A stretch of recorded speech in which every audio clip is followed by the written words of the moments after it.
Hello, everyone, and welcome. Thanks for joining us for FCI Live 2026. A lot of you are here live, and some of you will be watching the video later. You're here for the session, Resilient Digital Infrastructures for Startup Co-ops, with Aja Simmons at Digico, Johnny Schurz, and Ricky Bailey from NovaWork Corps. And I'm excited to tell you why I'm excited for this session, but first, we're going to just thank our champion sponsors. Thank you to Frontier Co-op, Cabot Creamery Co-op, and National Co-op Grocers for making it possible for not only for us to do this series, but to make it free to everyone across the US and to get these recordings out there and spread cooperation through this being free to absolutely anyone and everyone who wants to learn. Thank you so much to them.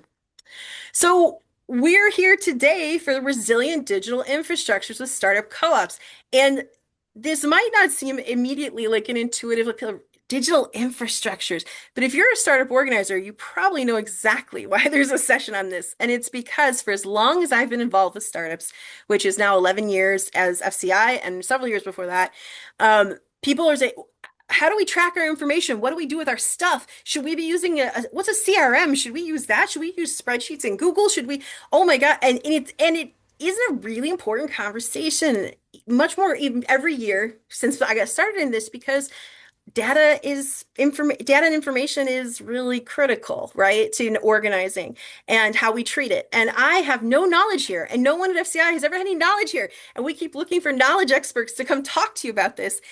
And I said that to Aja, and her eyes lit up. So Aja Simmons has a long background in communication in food cooperatives, amazing cooperator, and happens to be really knowledgeable on this subject. And so I'm just so glad we have, and she brought along her friends who also have a ton of experience with this.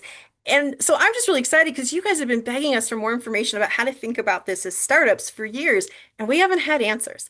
So I'm really excited to turn everything over today to Aja and her team. Let them introduce themselves and tell you more. Thank you, guys. Thank you so much, JQ. Really excited to be here. As you said, my eyes lit up. I really love this topic. Spent the last 4 years researching and learning and just really diving deep into this work.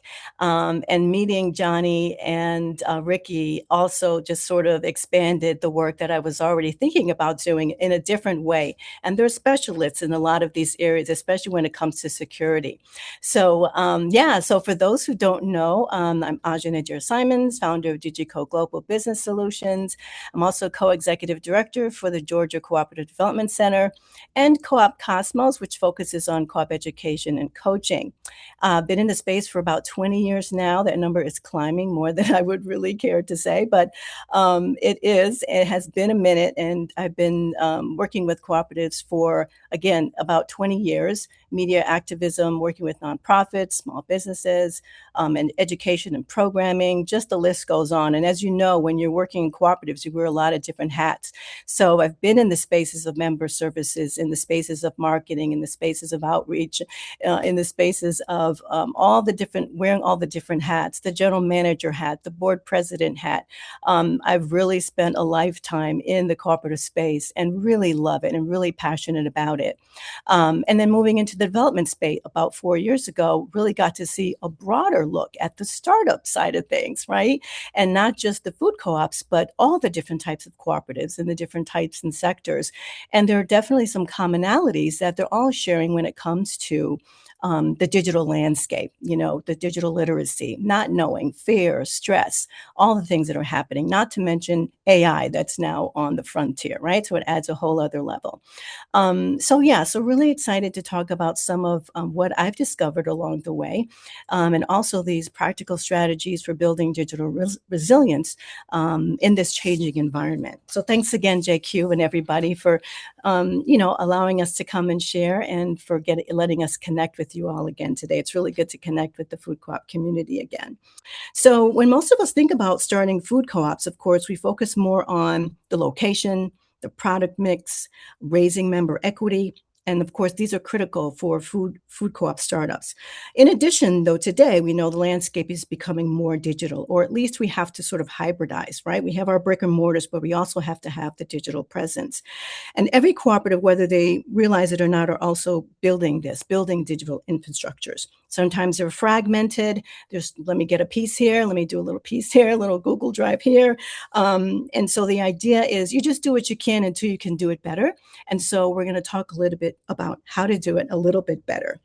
So we're building a digital infrastructure that supports everything from member communication to retail operations, financial systems, the whole kit and caboodle. And when that infrastructure is strong, the co-op becomes more resilient just by default and efficient and able to serve its community.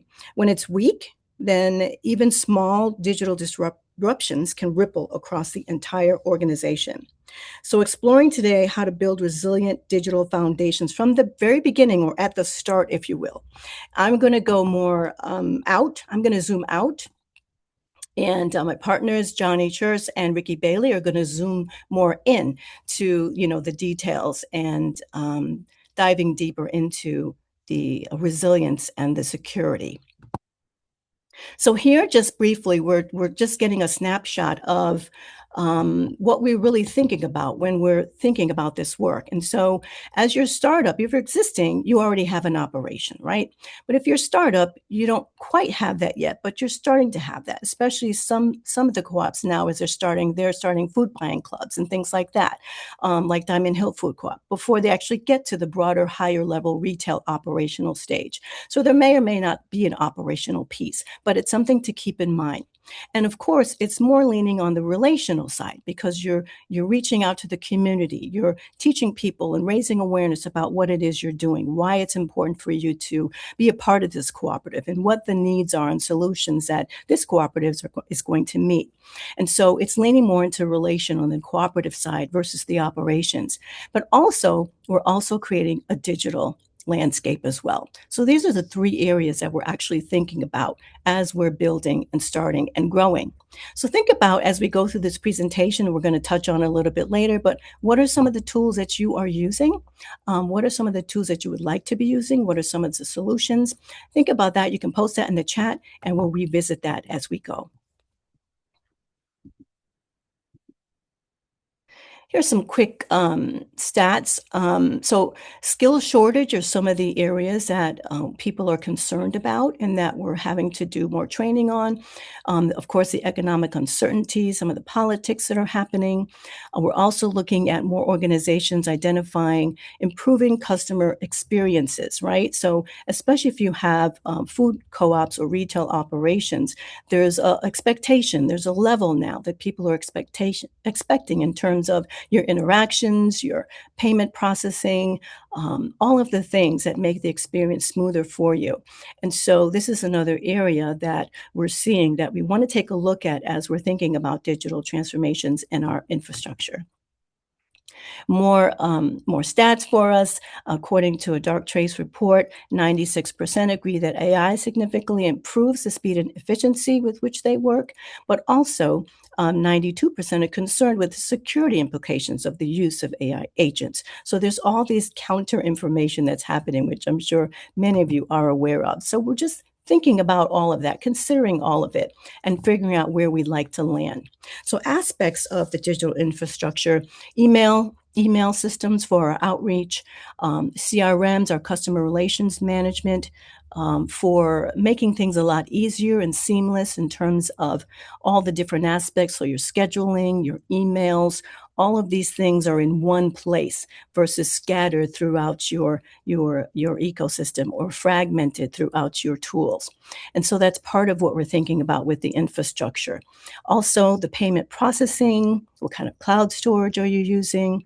And in startup, again, specifically outreach, your marketing, your education, all of these things are simultaneously needing to be in one seamless place so that it's easy for folks to access, the user, the customers, the community, all the different stakeholders that are going to be coming into your ecosystem is part of the digital infrastructure.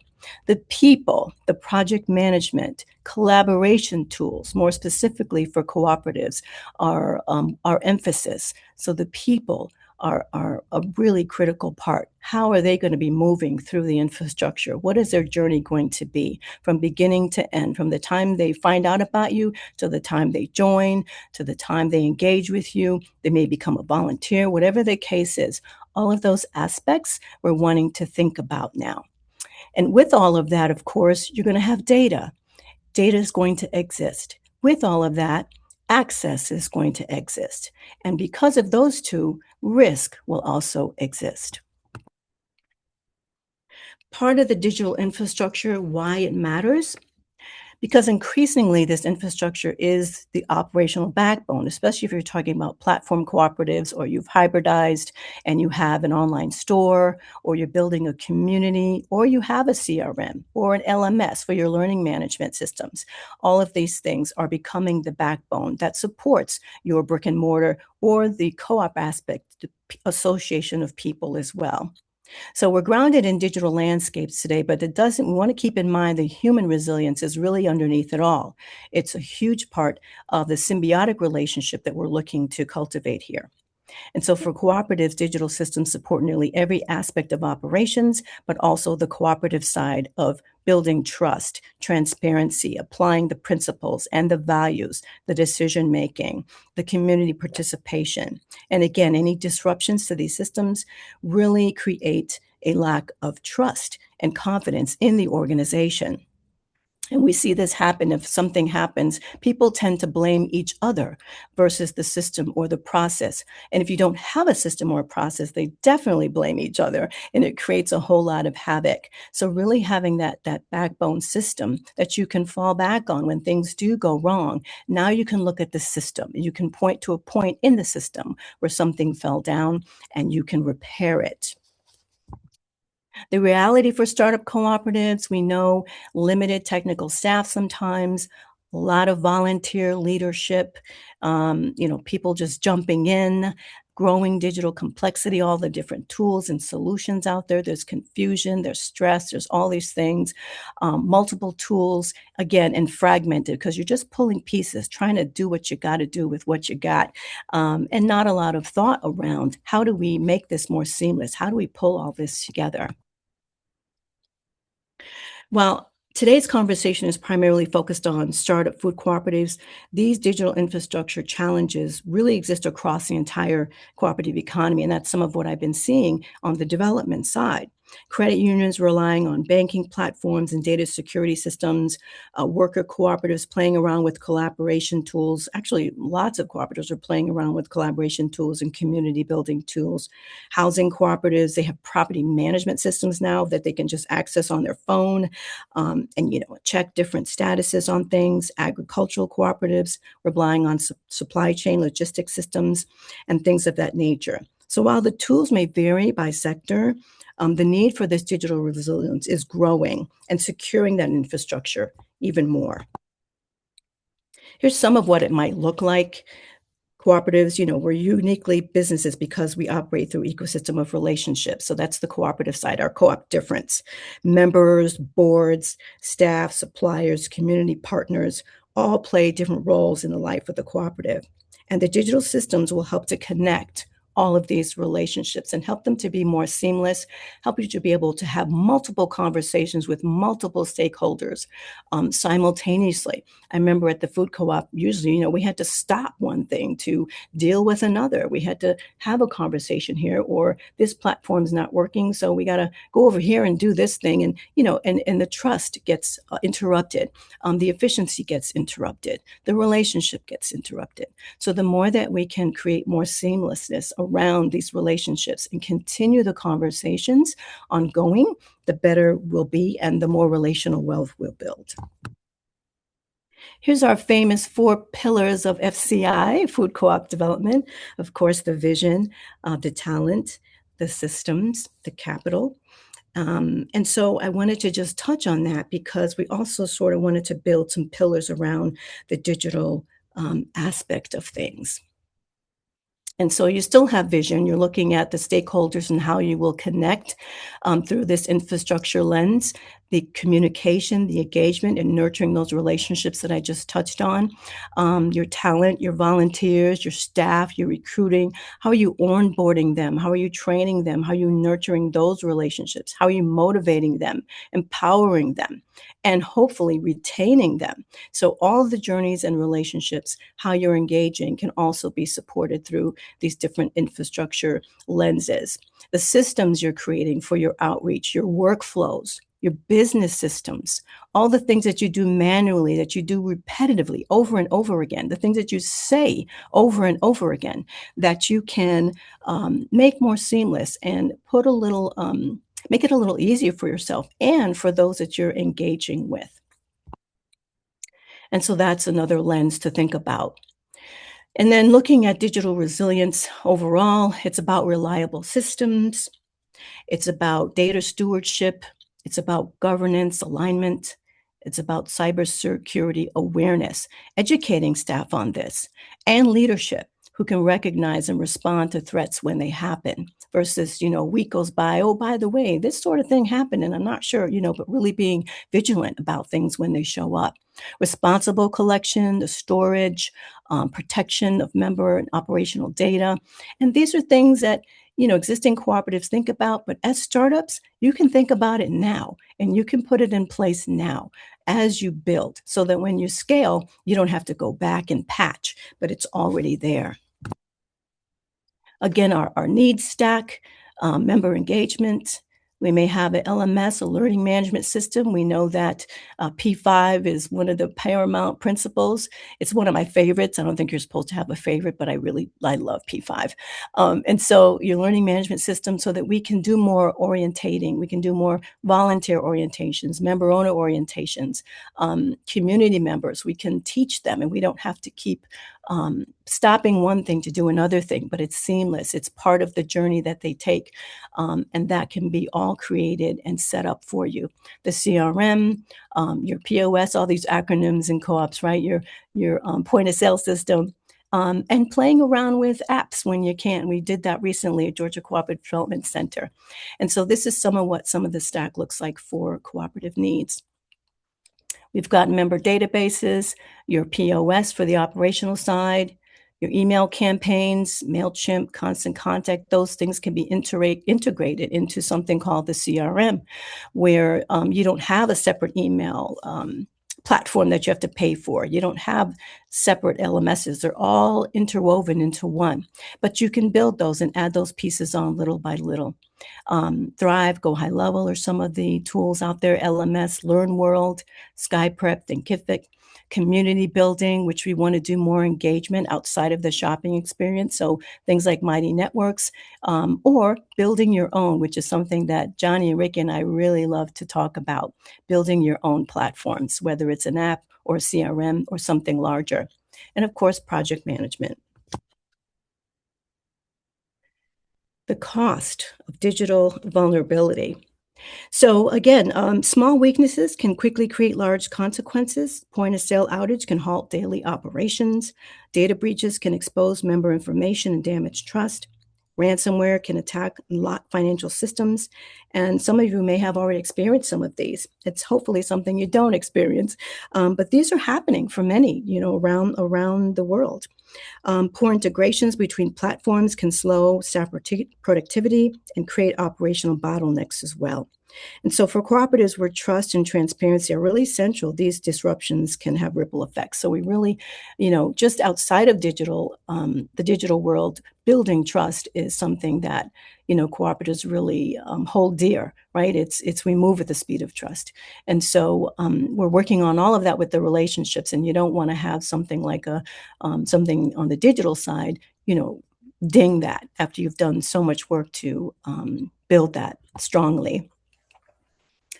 Maturity in cooperative organizations. It's really about alignment, and it reflects how well technology, governance, and strategy and operations will work together in your co-op. Early stage organizations often adopt tools individually. Again, we talked about that with the fragmentation and little integration. And so that's something that you want to be thinking about, integrating everything that you have for a more seamless experience. And as you develop more, you can begin implementing core systems and basic cybersecurity practices, or just preparing or educating yourself about some of the threats out there. It doesn't have to be real technical. It's just a lot of, research on your own, reading, and then asking questions to start. At the most resilient level, digital infrastructure becomes fully aligned with the cooperative's mission, strategy, long-term growth, and most of all, our values and principles, and democratizing our work. Digital maturity isn't about having more tools. It's about having the right systems work together effectively. And I wanted to put some emphasis here on the a few other resilience factors. So the people, the process, and the system. With the people, it's really critical that our leadership has digital readiness if we're going to do it, right? It has to be it's a mindset around the work. It's around the need. And digital transformation, I have found, is sort of what they call an inside job.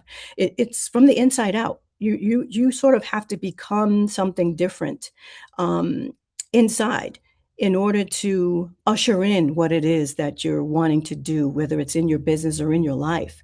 And so the leadership having digital resilience and also, cultivating that mindset is important, as well as the stakeholders, making sure that your stakeholders, everyone in your co-op, has the ability to be involved in the process of bringing in these new tools or considering tools, having transparency and around that, where our default might be, no, I'm just going to do this, just really making sure that that's a part of the process, because a lot of digital transformations fail simply because there isn't enough stakeholder involvement, or that readiness mindset isn't there. And so you stopped before you start. And even if you're afraid or stressed out or overwhelmed about it, again, there's support. There's people that can help to support, that can teach you these things. You can do your own research. And when we take the fear out, magical things happen.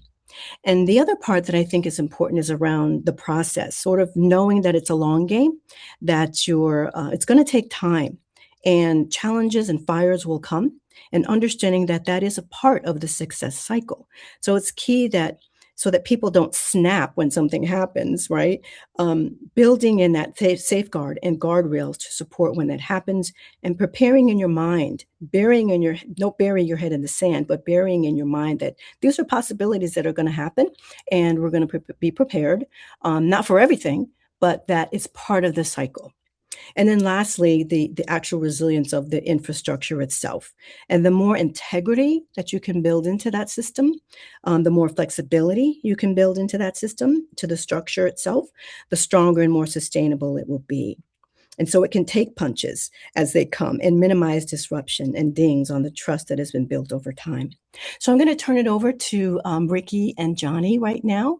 They're going to zoom in on a little more details for you, take a deeper dive into the cybersecurity and the resilience building from the technical side. Outstanding. Thank you so much. That was awesome. Hello, everyone. Good afternoon. My name is Johnny Church. I am CEO of NovaWorks Corporation. And with me, I have presenting today Ricky Bailey, our VP of Operations. At NovaWorks, we focus on helping organizations build the digital backbone they need to actually operate, grow, and to stay protected.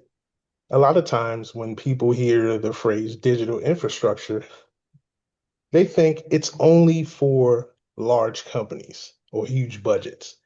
But in reality, startup co-ops need this even more, because early systems determine whether growth becomes smooth or chaotic. For cooperatives, especially, infrastructure is not just about technology, it's about trust. It's about protecting member data, keeping operations organized, supporting transparency, and making sure your systems actually reflect your values. And from an operations perspective, this is where everything starts to become real in the day-to-day work. Your systems if your systems are disconnected, your team feels it immediately almost. If onboarding is clunky, if your members feel it, If no one knows where files live, or where communications happen, or who has access to what, your organization starts operating in confusion instead of clarity. So what we want to do with this presentation is show you what strong digital foundations actually look like for startup cooperatives. Not in theory, but in a way that can be implemented and used in the real world. One of in the opportunity for cooperative startups, one of the most exciting things happening right now is that cooperatives are growing across industries, which is excellent for us because we have a lot of experience in different industries. We're seeing food co-ops expand because communities want healthier and more local ownership of food systems. We're seeing worker-owned businesses rise because more people want to share control over their labor and workplace. We're seeing agricultural collectives build stronger regional ecosystems, and housing and tech co-ops continue to emerge as communities search for alternatives to extractive models. So the opportunity is real, but the change is this. If your digital foundation is weak, growth becomes difficult to sustain. Momentum alone does not build stability. Systems do. And that's where operations really matters. As cooperatives grow, they don't just gain members, they gain complexity, more Mhm. communication, more coordination, and more documents leads to more leadership activity, more financial tracking, and more decisions that need to be documented and shared. So it's really about helping people understand that cooperative growth is not just a social or economic opportunity, it's also an infrastructure opportunity. If you build the right systems early, your organization is positioned to scale with far less friction over time. When we say digital infrastructure, we're basically talking about foundational systems that support how your cooperative functions every single day. This includes your cloud collaboration tools, your member management systems, your secure document storage, your communication platforms, financial tools, and your access control systems. In simple terms, this is the digital backbone of your organization. It is what supports onboarding, communication, governance, financial visibility, and secure operations. The key thing to understand is that infrastructure is not just software. It is how your software, your people, your permissions, your workflows all come together in such a very coordinated way. This is where a lot of startup co-ops can accidentally overcomplicate things.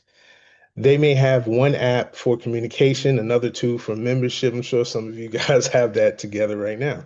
Another for files, another for payments, and then a bunch of manual work happening in between, which creates a lot of fragmentation.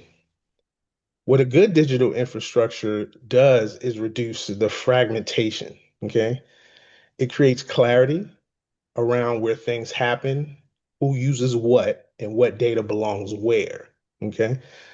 And essentially this is how the organization stays aligned. So instead of reacting to chaos later, you build an ecosystem now that supports both collaboration and accountability. So we're going to go to slide why infrastructure matters for startups. This slide really gets to the heart of why startup co-ops should care about this now, not later. A lot of organizations think, well, figure it out once the organization grows or once we get a little bit more money. But the truth is, waiting often becomes more expensive than building correctly from the beginning. We've had several clients that if it weren't for us to come in and show them how they could save on the build out in the beginning, they would have cost themselves millions of dollars in the end, um, especially not having the right security in place. If you don't have secure document sharing or for your sensitive files, if you don't have clear member and leadership structure digitally, governance becomes much harder to manage. And if you don't have systems for financial visibility and operational tracking, leadership ends up making decisions without the full picture, and we don't want that. You need systems to organize members and leadership, track governance decisions, manage vendors, finances, and share documents securely and coordinate volunteers, or distributed teams. That's not just administrative work, that's actually an engine of the organization. The stronger your infrastructure at this stage, the easier it becomes to scale with confidence instead of consistently stopping to fix avoidable breakdowns. And I'll pass it on to Ricky. Next slide. All right, thank you, Johnny. All right, so this is where we get a little bit more concrete, talking about core technology stack for cooperative startups. Um, and so a startup cooperative, they don't really need dozens of tools. They just need the right categories of tools. And at the core, every cooperative startup should start thinking about these six essential areas. So number one, productivity suite. What is that? That's your Microsoft 365. That's your Google Workspace, etc. For your emails, for your documents, for your spreadsheets, real-time collaboration across your membership and leadership team.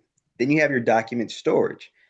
This is where you have that secure the version control cloud storage for bylaws, contracts, meeting minutes, financial records, and really just accessible to the right people at the right time. You have your member CRM, which is your member database or your CRM platform to manage onboarding, dues tracking, engagement history, and governance participation records.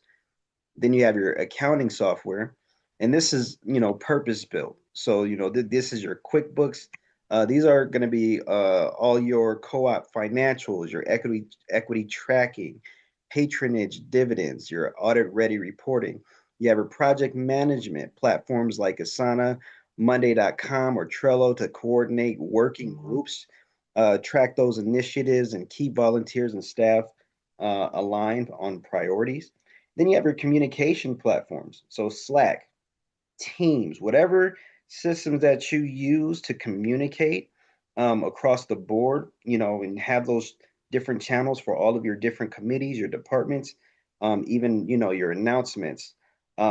These categories form the operational foundation of your digital environment.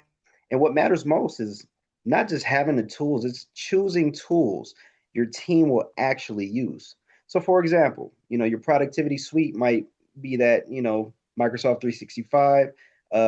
Your document storage should be secured, like I was saying before. So when we look or when we work with the organizations, we're not trying to overload them with software. We're trying to simplify the stack so that every tool has a clear purpose and fits into the larger workflow. And that's really the goal. It's not for complexity, but it's more so for clarity. Okay. Now, this slide, this is one of the most important slides on the deck. This is one that you should really pay attention to because every single cooperative, no matter how small, is already holding something very valuable. Okay. And so you're protecting member records, financial information, governance documents, payroll information, vendor agreements, and internal decision making materials. So that means cybersecurity is not optional. I'm going to say it again. It is not optional. It's a part of the organizational stewardship. And that was one of the biggest mistakes startups make is assuming they're too small to be targeted. And in reality, the smaller organizations are often the easiest to be targeted, because attackers know their systems are going to be less mature, right? So, what are practical foundations? First, strong password policies. Every staff member, leader, or admin should be using unique passwords, and ideally a password manager. You want to have multi-factor authentication. It should be turned on for your email, banking statements, for your banking tools, your cloud storage, and all of your member systems. Thirdly, you have your role-based access control. So not everybody needs access to everything, even within your organization. Not everybody needs access to every single thing, but one of the best ways to reduce that risk is simply making sure people only have access to what they actually need for their role. And then fourth, secure cloud systems. That means using platforms that support encryption, secure logins, audit trails, and proper permissions. Security is not about fear, it's about building trust into your operations from day one. And so we can get on to the next slide. All right. So your member engagement tools. So one of the most important truths about cooperatives is that the participation is the lifeblood of the model.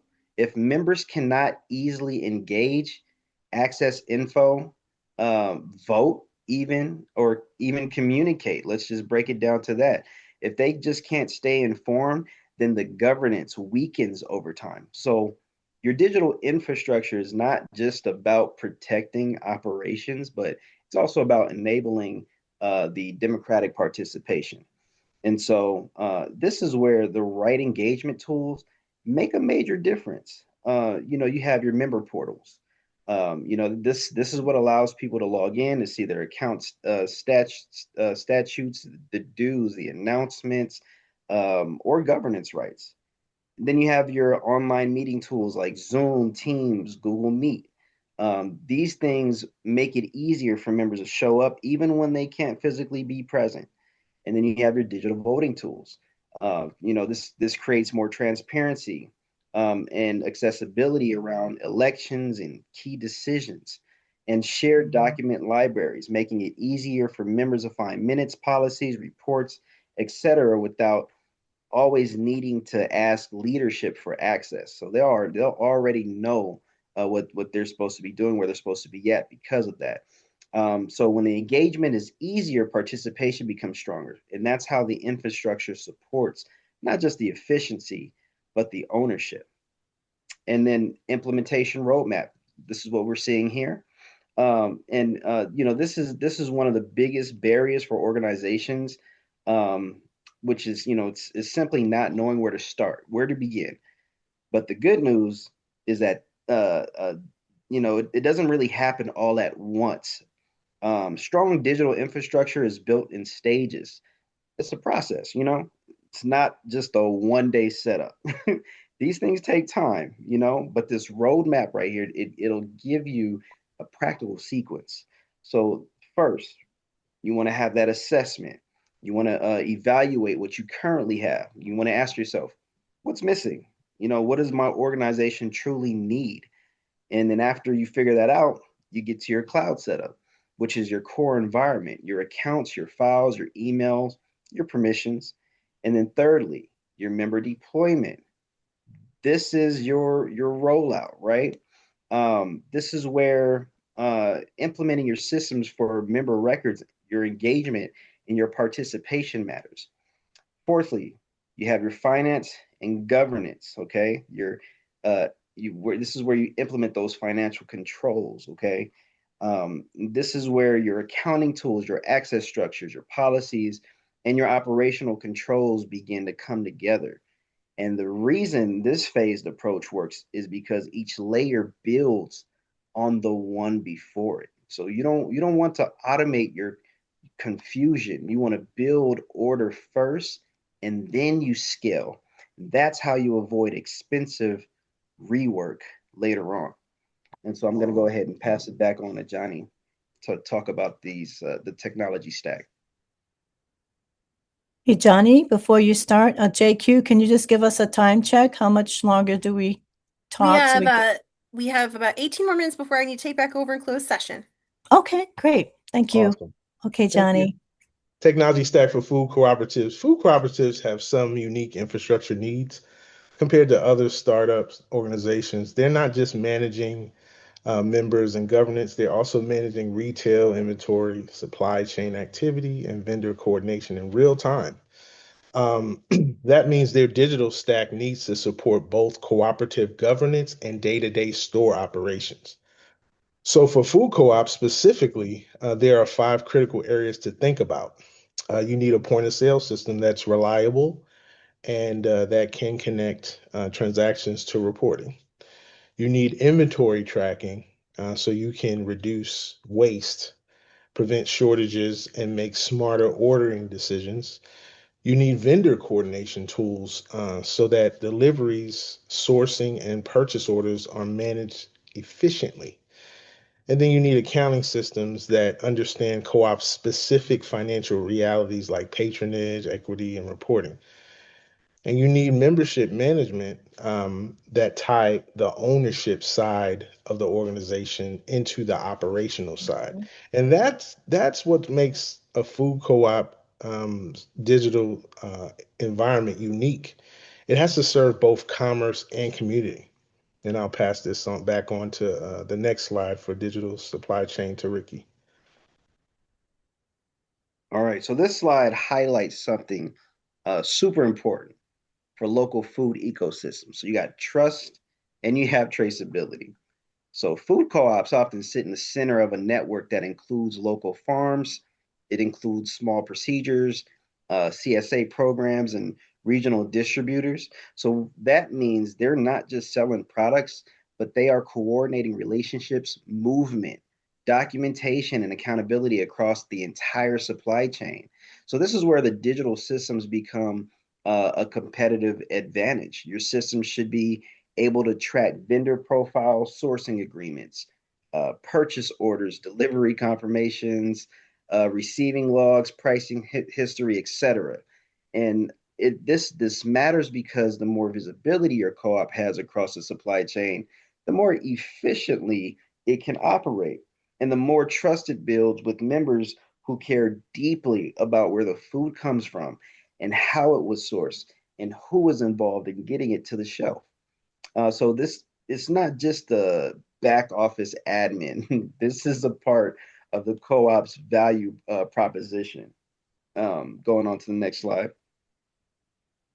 And then you have your community owned grocery technology model. So this slide brings everything together into a full operating model for a community owned grocery cooperative. A successful co op is not just running on one tool, it's running on multiple integrated layers that all support different parts of the business. So these four layers, you have your retail systems, you have your governance systems, your operational systems, you have community engagement. So the retail systems, they support the day-to-day store experience, your point of sale, inventory, your transactions. You have your governance systems, they support democratic participation, things like membership tools, voting platforms, and board processes. You have your operational systems. This includes accounting, your payroll, and staff scheduled tools to ensure efficient back-end management. And then you have your community management systems. This supports the member relationship, your communication channels, events, updates, and member facing experiences. Okay. And so the key message here is integration. Strongest community owned grocery models don't treat these as just four separate disconnected systems, but they treat these as one connected ecosystem. Everything should be revolving around each other. So when those layers work together, your co-op can operate with the efficiency of a modern business while still staying rooted in cooperative values, shared ownership, and community trust. And that's the future. It's not just about having tools, but having aligned systems that actually serve the mission. And so, Yeah, we thank you guys for the opportunity to present. Our team is, we're here to help you, with that digital landscape. So if you have any questions, we'd love to open it up and, see what you guys have for us. And we thank you guys again. Oh, the questions have already started, y'all. We got questions. Oh I know. boy. So let's get started. The first one that was brought up was, let me get back down there. Uh, so I'm curious about shifting more toward open source platforms. I would exclude POS from that, but increasingly it feels inconsistent with co-op values to spend a lot of our budget supporting Google and Microsoft. Any thoughts on that? Yeah, I would say open source is a way to go, especially if you want to save in costs. Just make sure you still have an organization like us to vet that open source technology is safe. You want to make sure that you're not building on something that is compromised. Also, you want to make sure that you can expand from it. Like, for example, when I say expand, I'm not just saying grow on top of it, but what if you want to move and build your own? And that's something that we talk about quite a bit um, in the way we do deal with our customers. We like to let them know that, hey, there's an opportunity for you to build your own stack and make it cheaper for yourself and not be focused on, having WordPress build outs, which is Mhm. the most uh, risky build out of them all. WordPress is the most vulnerable framework in the world. So that's my answer to that. But what I'm I would say is it is possible to build on open source platforms. Yes. I'm very glad to hear you say this part because food co-ops have gone through, like with POS, even trying to build open source. And just remember, you're going to need experts. So you're going to need experts to have to hold you by the hand through a lot of that. So I'm glad you brought that up. Um, we have somebody who asked, what about managing grants like and information for reporting? Where would that fit in all this? So definitely every system should have a reporting section in grants management or any type of data management, or even if you have take in a lot of intakes for your programs at your cooperatives, you should be able to create custom reports and working with the organization that could help you segment that data for your intakes and then properly create those reports and make it flexible for you would be the key idea. Picking the right systems that you can build off of um, would lie in the developer seat as far as what they can do.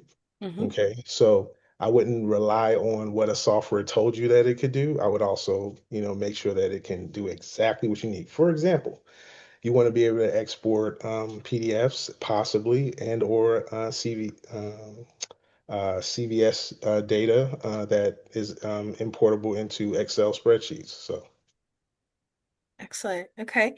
We got a question here about managing community programs and farm stands. What about, you're, basically, you guys touched on this really briefly, but if our startup is going to do projects before we even get open, we're managing a community program or we're doing some kind of pop-up markets or whatever, how does that fit into the digital infrastructure? Because most of them don't have POS systems at this point, keeping that in mind. I Yeah, would I think I say, was, go ahead. go I'm ahead, sorry. Johnny. No, I No, was no, going to no. say, I know you I, have the answer to it. no, just a touch. I was going to say that I touched on it at the beginning because I mean, a lot of folks are thinking about just food buying clubs and things that are really informal. So we're just moving, just getting food to people, right? And just whatever basic systems you need to do that. And so I was going to say things like Square, and you can still build your own stack of layers of what you just specifically need. For example, we looked at just doing an app that just had ordering capability on there. It had the list of the farmers. It had the tracking of where the food's coming from. People can pick the farmer. They can order the food. They can schedule when the food comes, or they can schedule delivery. Those simple type of things you could just do on one platform. But then I would turn to Ricky and Johnny to say, "Hey, can you secure this for me?" Right. So, Johnny, go ahead and add anything else you want, or Ricky there. And then also what you would need to think about too is, what does your team know how to do? So for example, can they manage the process that you're setting up? Is this kiosk easy enough for them to use? Thinking about that process. And is the user interaction good enough for the POS system at that marketplace or wherever you're located? Is it good enough for your users? You know, the type of people that you're interacting with. Those are some key questions that I would ask as well. I Yeah. love how you guys have continually connected this to trust, which is one of the main resources for startup food co-ops in our food co-op development framework.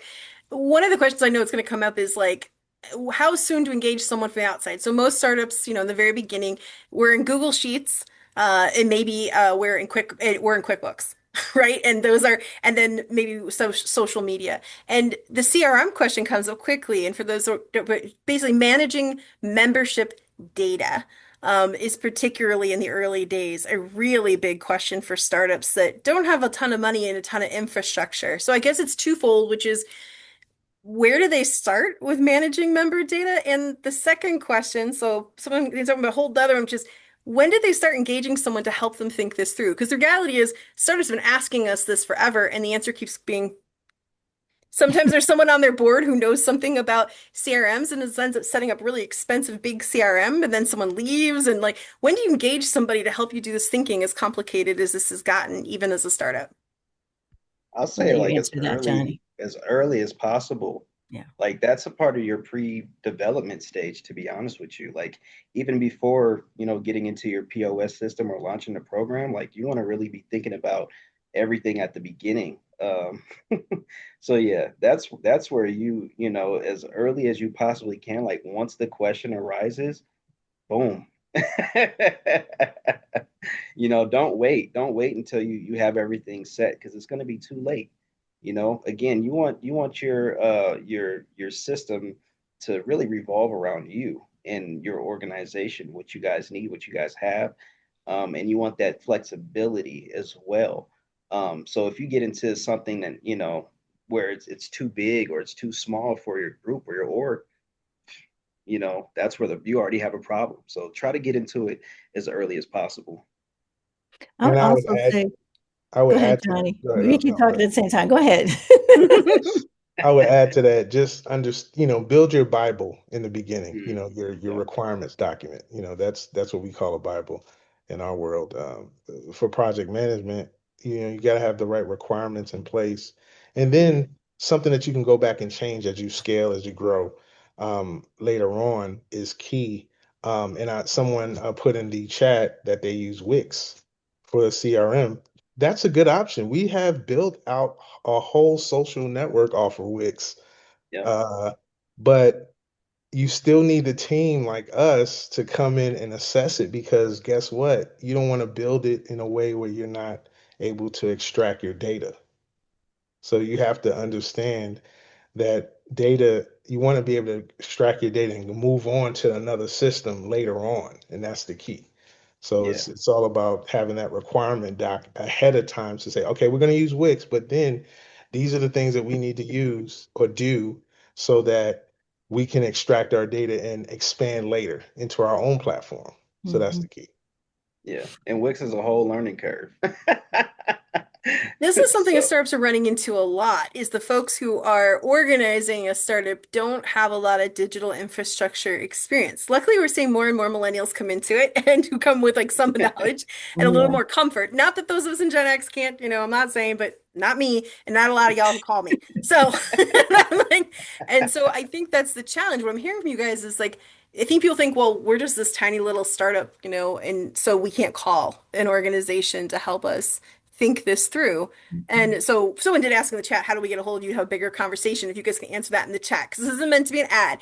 But how do we, but absolutely people do access them, especially since they have that unique thing FCI is always saying we're looking for, which is area expertise and cooperative expertise. Mhm. Sometimes you have one and not the other, and Mhm. really well-intentioned things happen. But you're looking for someone who can provide both just as much as you are here, just as much as you are with market studies, right? Yeah. So I do want to highlight that. And so if one of you could put your contact info in the chat for folks, for sure. I know it's on the slides too, but Yeah.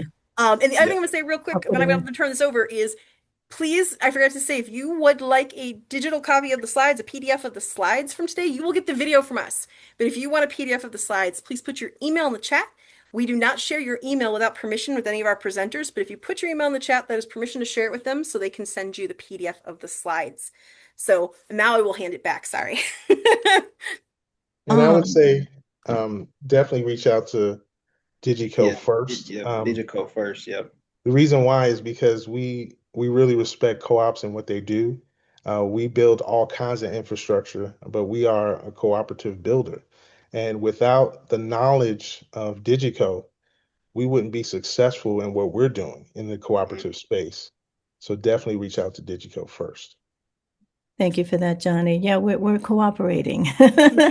We're unifying. And I was going to say, that was one of the things earlier, just piggybacking off of what Ricky said. Yeah, so when the question comes, that's when you do it. It's almost like when the student appears, that's when you, and also bringing in the co-op space where, have the conversations as a group for that transparency from the beginning. It isn't too early. As soon as someone asks, schedule it into your regular meetings as you're building to say, let's have a discussion about this. Let's see how everybody feels about this, and don't squash the voice of dissent about it. Like, bring all of the things that we know about cooperation into the conversation, so that you have that balanced voice when you go to the next step to say, okay, well, this is what we're going to do. And it doesn't mean everybody will agree, but everyone won't have their way, but they'll have their say, as they say. Absolutely. I really love this conversation because there really hasn't been someone to send them to think this through. And startups keep asking us, like, how do we think about this? How do we think about this? And I want to correct myself. North End Food Co-op is in the chat sharing about Wix and stuff. So proof that people my generation and beyond are absolutely they're doing great digital stuff. Actually, they keep mentioning, we're doing this, we're doing that, we're using this. What do you think about this platform? I'm like, I have no idea. Yeah. So you found your people to ask those questions about when do we need platforms? Are we using the right ones? Are there other questions from folks? I didn't see others in the chat. It is okay also to raise your hand if you want. Okay. I'm not seeing it. I think you guys really opened my eyes to how much this has everything to do with trust. And we talk so much in startup food co-ops about that we no longer, 10 years ago, some startups were, using a spreadsheet somewhere, some of it was on paper, and we didn't think of it as, we're like, well, if that suits your community, we didn't think of it as a harm to trust. But people's expectations are very different now, and their concept of what safety is. And I see a hand from Mindy, so I'm gonna let Mindy say a few words. We got a minute here. What's your I have question, Mindy? a question. So I understand scaling. So if we started a CRM now, that has to transfer to a POS system, like where do you start? Because we have a spreadsheet of our members, and that's where we started. And I feel like we're already a step behind, or maybe two or three steps behind from coming from a computer background. I don't even know if our membership spreadsheet has the information that we need to move it to a CRM system, because I don't know what a CRM system for a co-op needs. Can you guys help with that? Like, is Sure. Absolutely. okay. We have data scientists that, and I'm a data scientist as well. So we look at your data and help you segment it properly for any build out. So we look at all your spreadsheets, we analyze it, and we suggest, help you create solutions around what you're looking for. And then based on the system that you're looking to go towards, we'll tell you what the limitations are, what the risks are, and then maybe suggest if there are too many risks, maybe suggest other solutions for you to scale on. So we Okay. do, yeah. Thanks. You're welcome. Amazing. I feel like this whole missing piece of startup support, like from beginning to end, that has been missing for years and we knew it, has just been kind of answered. So Well, that's what we so want. That's what we want. That's why that's we exist. amazing. I could tell you all so many stories about how many GMs have spent, weeks when they first arrive cleaning up data, financial data, owner data, and not having better solutions for folks. And some of your startups are building better solutions. North End, I'm looking at you. But I think having a partner to discuss it with is just so critical. So I want to thank you guys so much for being here with us today. This has been just, I think as people said, that this has been eye-opening. That was in the chat, and I would agree. that Thank is you. Thank you, JQ. Thank you, FCI family. It's been Thank awesome. you, Thank you, guys. Johnny and Ricky, for joining. Yeah, I look forward to hearing absolutely. from y'all. Thank goodness for cooperation, right? We all don't have to have the answers. I love that about our movement. So thank you guys. Thank you, Aja and Johnny and Ricky for being here. And again, if you want to get the slide deck, please put your email in the chat. I'll get that over to them the next few days. And of course, reach out to them directly and they put their information in the chat. Real quickly, again, we're just going to wrap up saying thank you. These are all of our sponsors. So many, we had a record-breaking number of sponsors this year for FCI Live because they believe in free cooperative education getting out to everyone. These are our fellow cooperators and food movement builders. And so this is how they participate and make it possible. Thank you so much to them. Coming up, I do want to mention Co-op Grocers Holding Community Through Crisis. Super excited about this one tonight. It's a very different convo. Tamaya Israel will be leading a conversation with two general managers, Atalia McCarthy and Ray Williams, who are in Chicago and Minneapolis and who have held their community as a food cooperative through some really major crises. And crises aren't going to stop happening right now. So what is the role of your co-op when crisis happens? How do you hold community? How does the co-op serve the community through crisis? And we're going to start as a big conversation. Kama's going to kick it off tonight with Italia and Ray. And I'm just warning you, tomorrow's session is really early, 11 a.m. or 10 a.m. It's the only session we're offering that early because we needed to fit it in because people wanted this conversation. You can join us with Ann Mizak. She's from HFF5 funding organization, if you know what that is, and talking about the need for your community is food. Is the solution grocery store? And considering multiple potential business concepts is sometimes the right way forward to getting to meeting your community's food need. So, and I just want to say, Aja's going to be back later in the series. So check out the listing for the rest of this week. We have sessions Monday, Tuesday, Wednesday, and Thursday. She's going to be back leading a panel on the conversation of AI. So if you were hoping to talk about AI and food co-ops, where that's going, how it fits into our values. She has bravely agreed, per my quest, to take on that conversation with many people from our community and a panel. So please come on back and join us for that. And have a great day, everyone.